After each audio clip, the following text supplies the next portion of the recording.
पिंजर पोलिसांचा जुगार अड्ड्यावर धडक छापा, 8 जुगारी जेरबंद, 2 लाखांहून अधिक किमतीचा मुद्देमाल जप्त.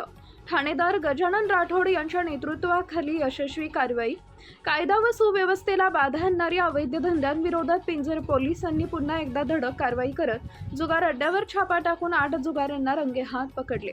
या कारवाईत रोख रक्कम, वाहने व जुगार साहित्य असा एकूण 2,04,00,000 रुपयांचा मुद्देमाल जप्त करण्यात आला असल्याची माहिती पोलीस सूत्रांनी दिली आहे. मिळालेल्या माहितीनुसार पिंजर पोलीस स्टेशन हद्दीतील मौजे कारंजा टी पॉइंट परिसरात काही व्यक्ती मोठ्या प्रमाणात जुगार खेळत असल्याची गोपनीय माहिती पोलिसांना प्राप्त झाली होती.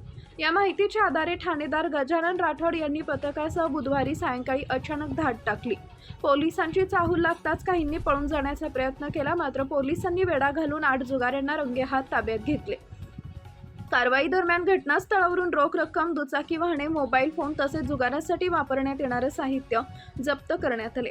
जप्त करण्यात आलेल्या मुद्देमालाची एकूण किंमत 2,04,00,000 रुपये असल्याचं सांगण्यात आले.